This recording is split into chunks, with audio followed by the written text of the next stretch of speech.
Hello বন্ধুরা, welcome to my channel. আমি রনিতা।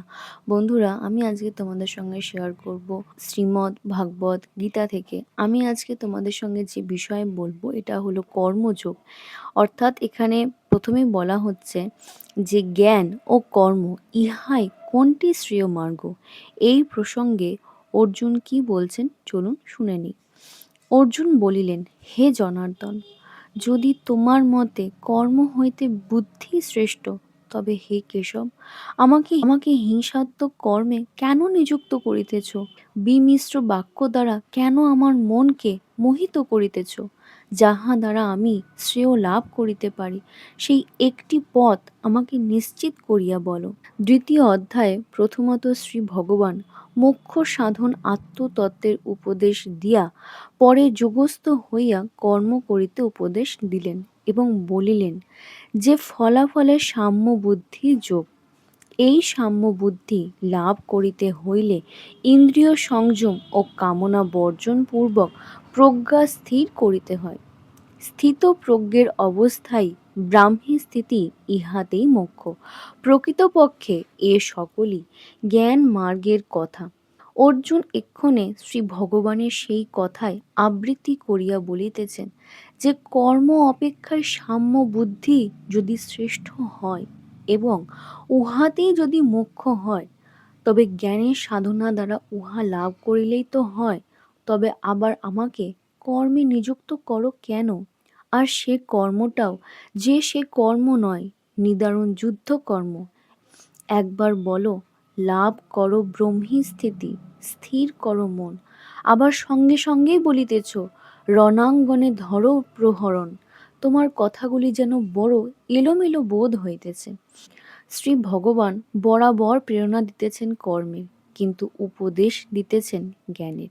যে যোগ অবলম্বন করিয়া কর্ম করিতে বলিতেছেন, সে যোগের নাম দিয়াছেন বুদ্ধিযোগ। কর্মযোগ শব্দটিও এ পর্যন্ত ব্যবহার করেন নাই। এক্ষণে অর্জুনের প্রশ্নের উত্তরের পরের শ্লোকে কথাটা স্পষ্ট করিয়াছেন এবং কর্মযোগ শব্দটি উল্লেখ করিয়াছেন। বস্তুত দ্বিতীয় অধ্যায়ে কর্ম ও জ্ঞান সম্বন্ধে ভগবক্তি কিছু বিমিশ্র রকমেরই বটে। ইহা শ্রী ভগবান বা গীতাকারের কৌশল।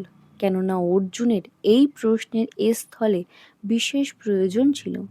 এই প্রশ্নের উত্তরে পরবর্তী ৩ অধ্যায়ে কর্ম ও জ্ঞানের স্বরূপ নির্ণয় এবং উহাদের পরস্পর সামঞ্জস্য ও সমন্বয় বিধায়ক যে অপূর্ব উপদেশ প্রদত্ত হইয়াছে, তাহা আধ্যাত্ম তত্ত্বের সারতত্ত্ব।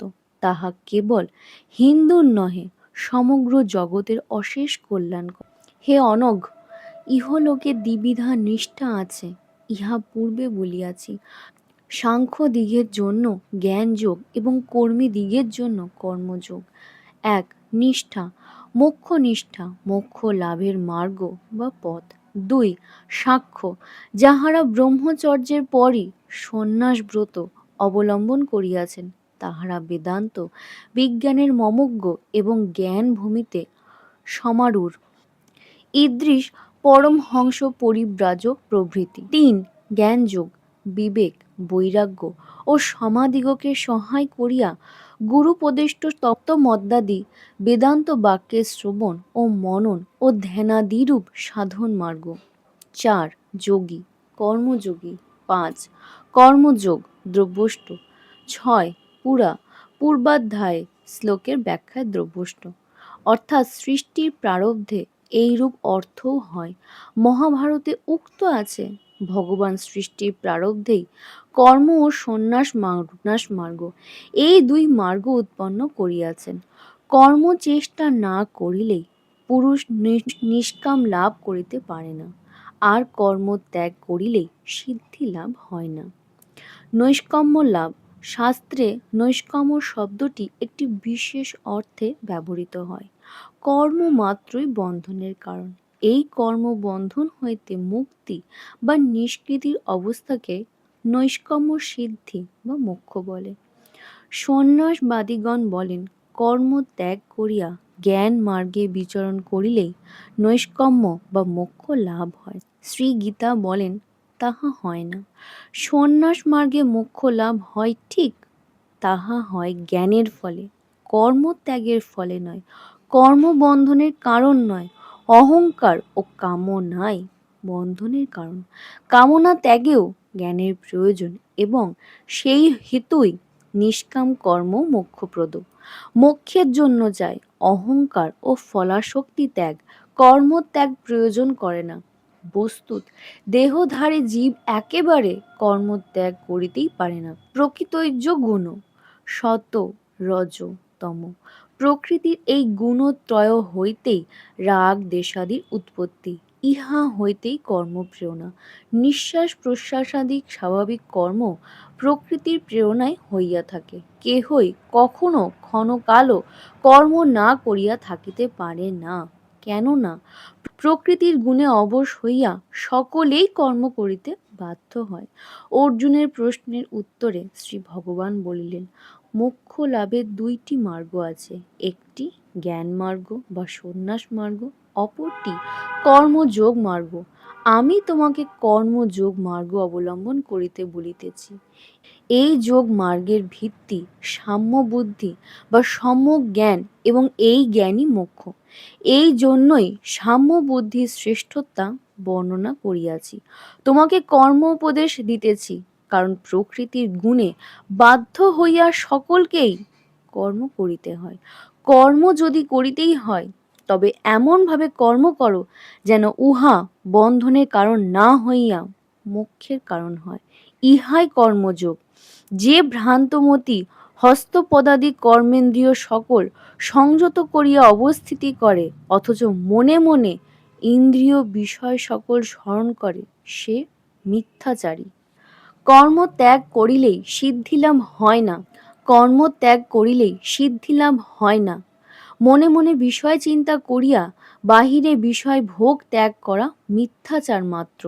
কিন্তু যিনি মনের দ্বারা জ্ঞানেন্দ্রিয় সকল সংযত করিয়া অনাসক্ত হইয়া কর্মেন্দ্রিয়ের দ্বারা কর্মযোগের অনুষ্ঠান আরম্ভ করেন, তিনি শ্রেষ্ঠ।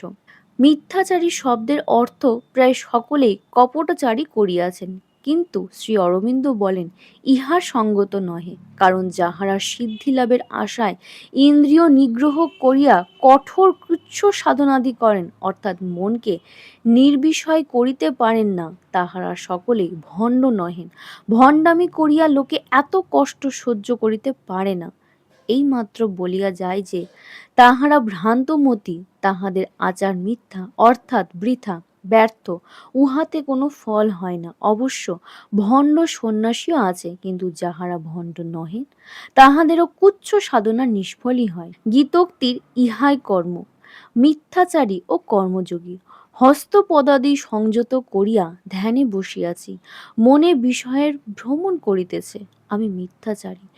এই অবস্থা উল্টাইয়া লইতে পারিলে আমি কর্মযোগী হইব। অর্থাৎ যখন ইন্দ্রিয়ের দ্বারা বিষয় কর্ম করিতেছ, কিন্তু মন ঈশ্বরে নিবিষ্ট আছে, বিষয় কর্ম ও তাহারই কর্ম মনে করিয়া কর্তব্য বোধে করিতেছ, উহাতে আসক্তি নাই, ফলাকাঙ্ক্ষা নাই, সিদ্ধি অসিদ্ধিতেও হর্ষ বিষাদ নাই। তুমি নিয়ত কর্ম করো, কর্ম শূন্যতা অপেক্ষা কর্ম শ্রেষ্ঠ। কর্ম না করিলে তোমার দেহ যাত্রাও নির্বাহ হইতে পারে না। আজকের ভিডিওটা এই পর্যন্তই। তোমাদের ভিডিও কেমন লাগলো অবশ্যই জানাবে। আর যদি ভিডিও ভালো লেগে থাকে তাহলে চ্যানেল সাবস্ক্রাইব করে লাইক শেয়ার কমেন্ট করে পাশে থেকো। আজকে এই পর্যন্তই, দেখা হচ্ছে নেক্সট ভিডিওতে।